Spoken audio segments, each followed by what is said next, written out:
Imagine a world with no internet, no satellites, no social media, no way to watch your team from another country.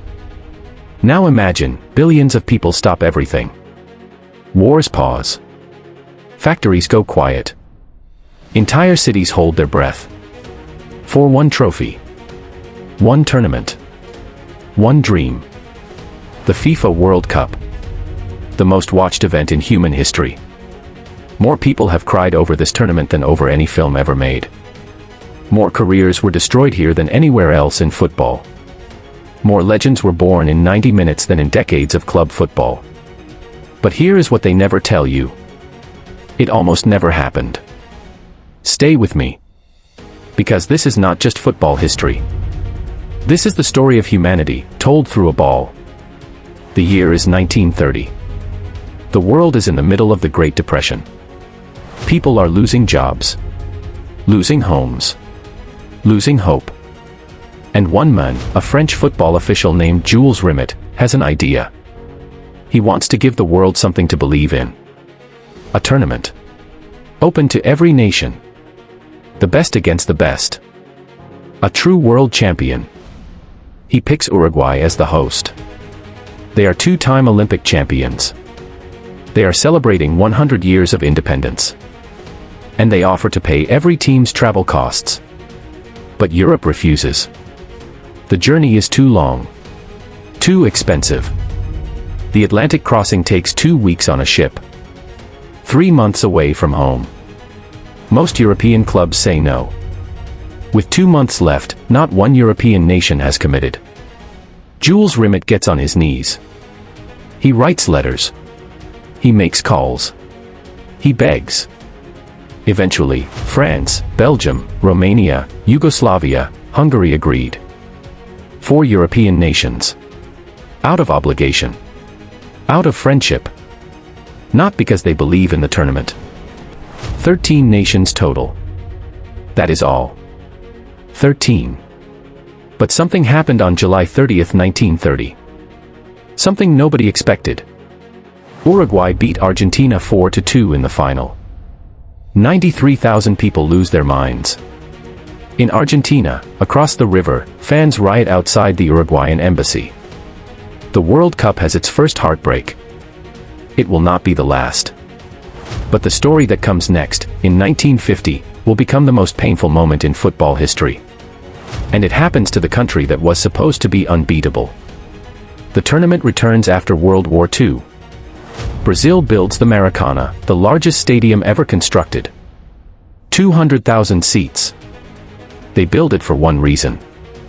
To watch Brazil win. Going into the final match, Brazil don't even need to win. A draw is enough.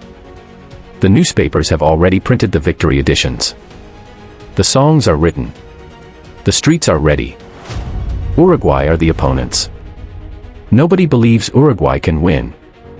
Uruguay won 2-1. The stadium goes completely silent.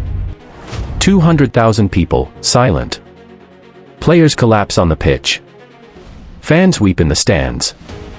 Brazil's goalkeeper Barbosa never forgives himself. For the rest of his life, people blame him. He dies carrying that weight. Brazil calls it the Maracanazo. The wound that never fully healed. Then comes the era of Pelé. Brazil won in 1958. In 1962. In 1970. 3 World Cups. A god on a football pitch.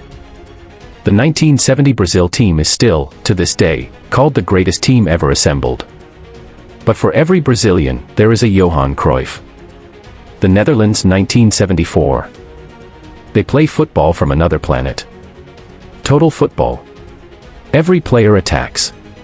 Every player defends. Pure genius. They reached the final against West Germany. They score in the first minute, before Germany even touches the ball. They lose 2-1. 4 years later, 1978, they reach the final again. This time, Johan Cruyff is not there. He refuses to go. Nobody knows why for decades. They lose again. The greatest team never to win the World Cup. A story football buried for 50 years. But the heartbreaks of 1974 and 1950 are nothing, compared to what happened in 1986. When one man decides to cheat in front of the entire world.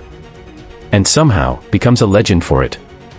June 22, 1986. Argentina versus England.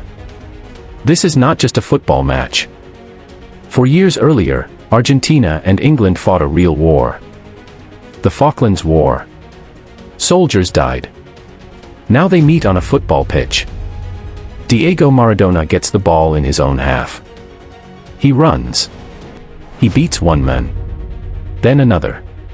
Then another. 60 meters. 11 seconds. 5 defenders. He scores. The greatest goal in World Cup history. But 4 minutes earlier, he scored another goal. With his hand.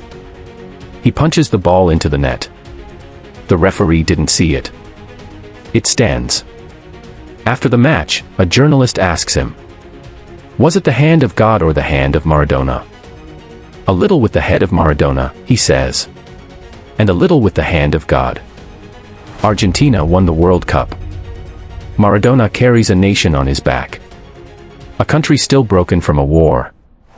He gives them something to celebrate. Then comes France 1998. The tournament expands to 32 teams for the first time. A young Ronaldo. A teenage Thierry Henry. A magnificent Zinedine Zidane. France won on home soil. Their first ever World Cup. A nation that barely believed in football explodes. 1 million people fill the Champs-Élysées. Then 2002, Ronaldo's redemption. He had a seizure the night before the 1998 final. He played. He was a ghost. France humiliated Brazil 3-0. For 4 years, people questioned him. 2002, South Korea and Japan. The final against Germany. Ronaldo scores twice. He points to the sky. Brazil won their 5th World Cup. But the most dramatic final in World Cup history, the one that made the whole world stop, doesn't happen until 2022. In the desert. With Messi and Mbappe. And it takes 120 minutes and a penalty shootout to decide the greatest footballer of all time. December 18, 2022. Qatar. The first World Cup ever held in the Middle East. The first World Cup in November.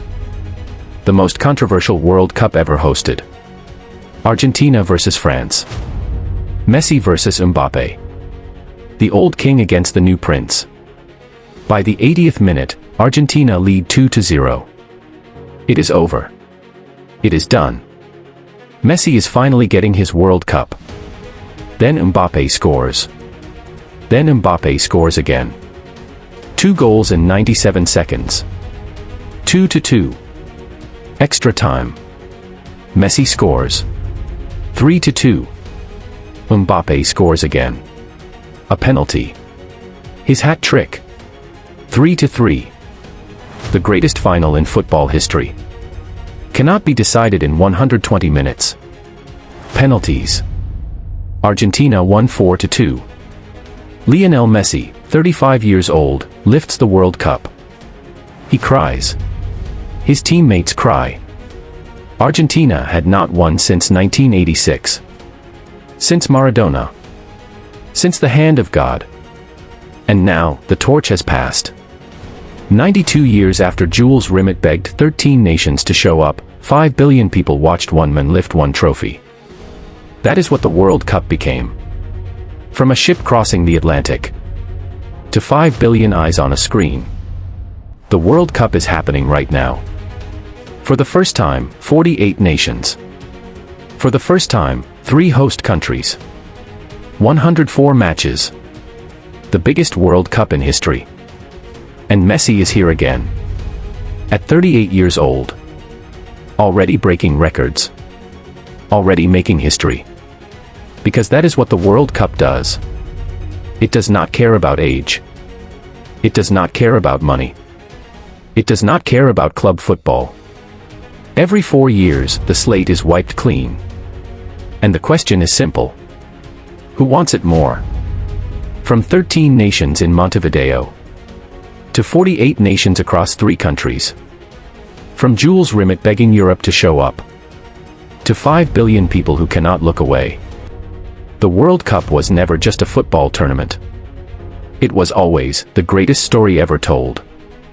If you love this story and general football stories, you are in the right place. Because we find the stories football buried. And we dig them up. So subscribe to Storyline Football and turn on notification, so you never miss the next one.